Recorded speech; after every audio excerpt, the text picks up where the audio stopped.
Well, I'd say one of the biggest benefits of being remote is the ability to take swim breaks, which are similar to lunch breaks, but instead of eating, I go swimming. Usually book out half an hour of my day, come down for a swim, get back to the office. Usually find out some of my best ideas when I'm not working after working really hard for 4 or 5 hours. So it's 4 or 5 hours of grind, come down, relax for a minute, head back up, and get more work done for the rest of the day. Since coming to Tiny, I've discovered a new method of procurement for food. Previously, all I knew about was Uber Eats or other food delivery apps. Since coming here, I've learned about cooking. This is an old indigenous method of preparing meals for yourself. Something that took me a little while to get going on, but I've lost a lot of weight and I'm eating better than ever. It turns out they do something called preparation before the styrofoam packaging, and that process is actually fun. There's an inspirational poster I saw on Tiny that said, "Life is a beach." But what I've learned is that life is more than just a beach. It's also an office. It's also a place to work. So sometimes we have to go back to work for a bit, and then we'll try that new art of cooking.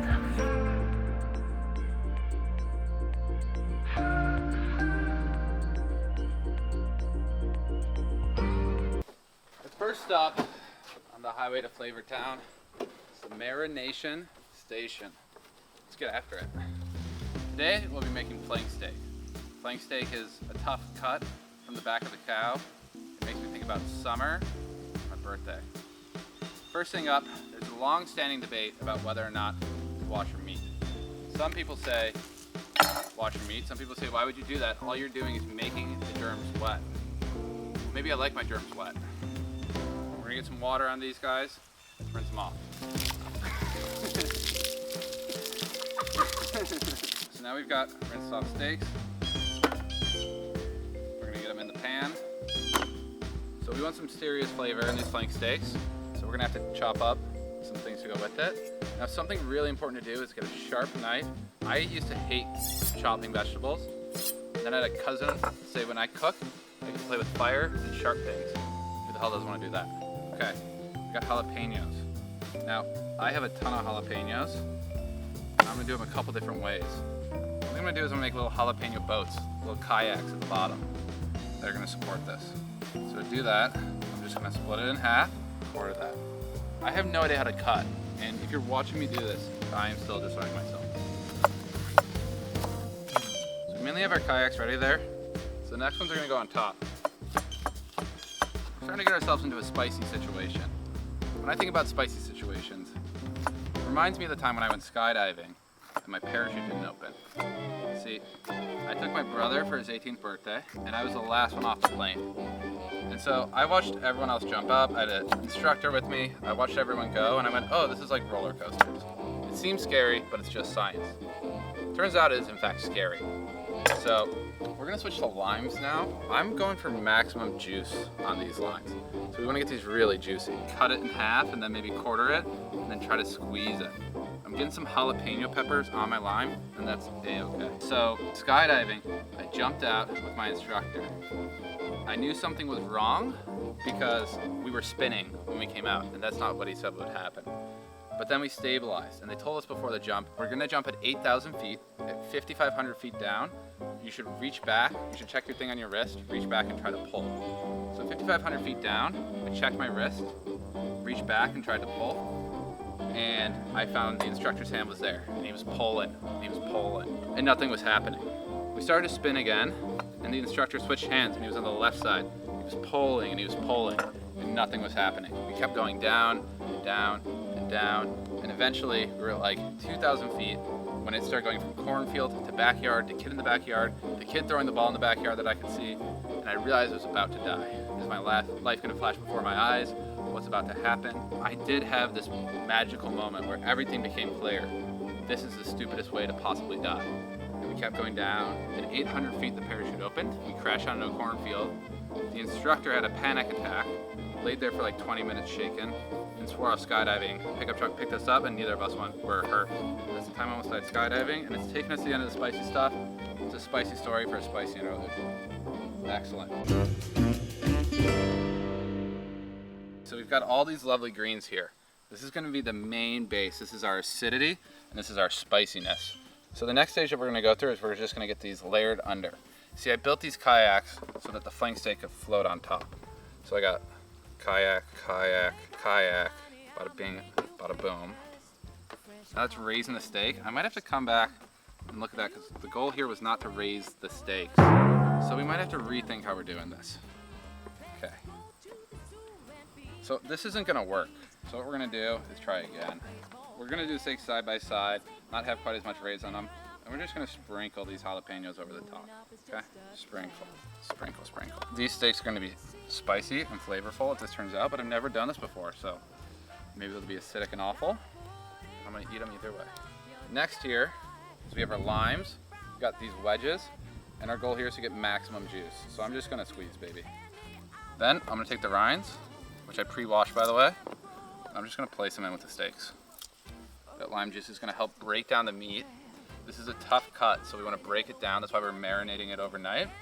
So that when we put it on the grill and we do it, it's gonna be soft. If you ever try to cook up flank steak, which I accidentally did once, without marinating it, you're not gonna be able to eat it. It's gonna be like an old tire. So what you definitely wanna do is get in and marinate these steaks. Kayak idea was terrible. Kayaks are for the lake. You know what, kayaks are gonna go back on top. Now we just have an assorted mix. And we're in a visual presentation game, so let's tune it up. It's this stage that I realized that I forgot to do something in order. And one of my issues why I never got into cooking was self-acceptance. Self-acceptance means is that we accept ourselves with our flaws. And it's important to realize that I'm human, I'm not a dancer, and what I want to do is massage my meat with some oil, okay? I love this meat. It's gonna be tasty. I need to make sure I get the oil on there before the rest of the marinating. So I definitely did that out of order, but we're coming back and we're restoring order. I think it's important to remember when things get out of order, the first thing you need to do is accept yourself, and then you can put them back in order. This is brown sugar. So this is a secret ingredient for me. I'm gonna layer on a bit of brown sugar and also massage that into the meat. Now what that's gonna do is give us a crusty outside on this. So that's a little bit of sweet in there, and it's gonna caramelize on the outside. So we're gonna get a nice, thick, crunchy crust on the steak, and then if we do it right, we'll have a nice red, bloody inside. Depending on how much flavor you like, you're gonna pepper your steak. I like a lot of flavor, so I'm gonna put on a lot of pepper. I had to Google this.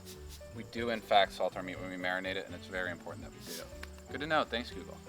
We're gonna put soy sauce on. I used to use red wine. I no longer do use red wine. And you know what? The soy sauce is fucking tasty. We also have a bit of red wine vinegar, which is not red wine. We're just gonna do a dab of that. Now, this is the ingredient that goes in every single recipe.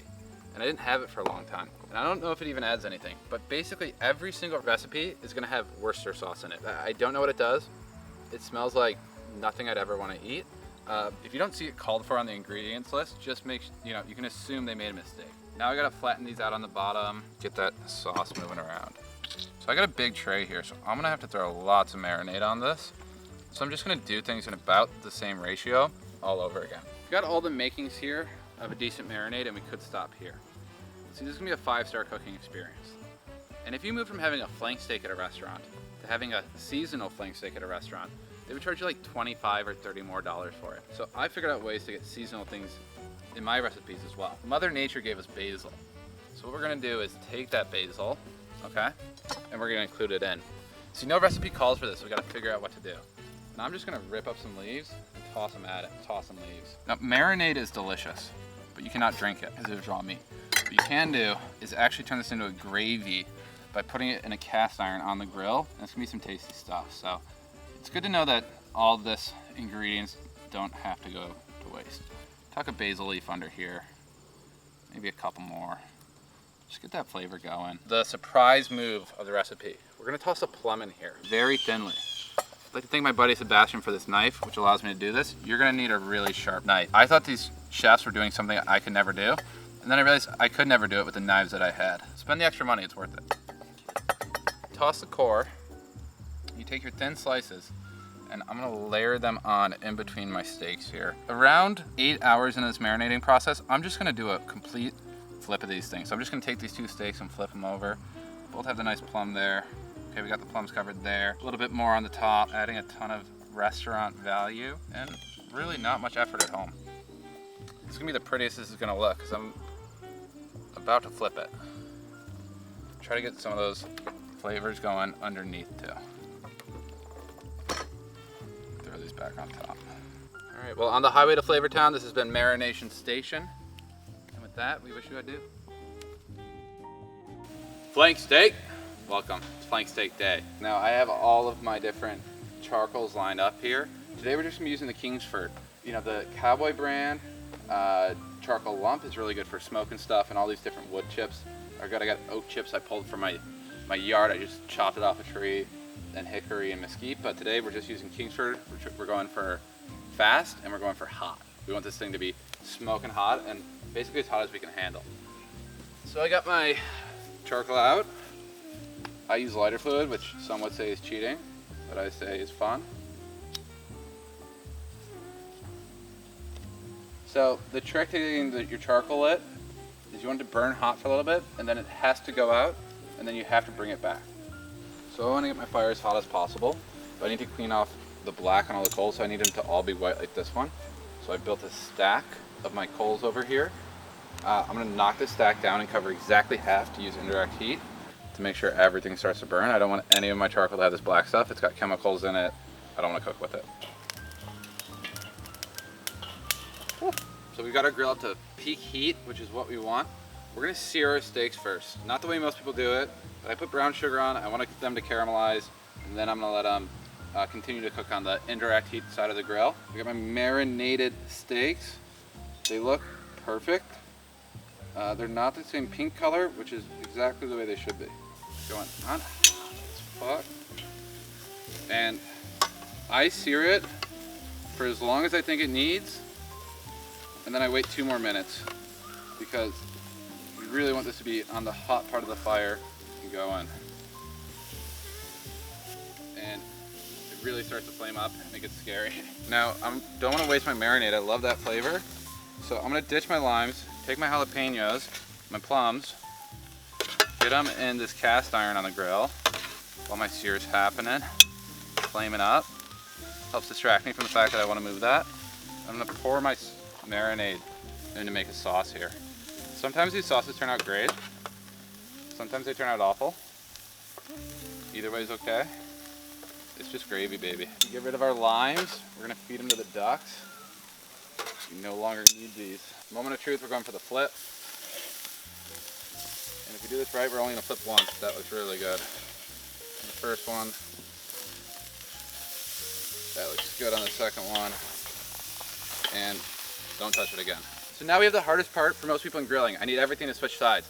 Most people are going to try to take things, hold them, flip them, move them. It can be a lot easier than that. Watch me, folks. Anytime I need to move from heat to indirect heat, I'm just going to rotate my grill. Now I'm cooking my marinade sauce, and I'm going to give these guys 5 minutes. Keep cooking. The lid on. Time to pull our flank steak. It's almost time to eat. 1, 2 pulled. I'm gonna stack them together. They're gonna keep cooking as they're off.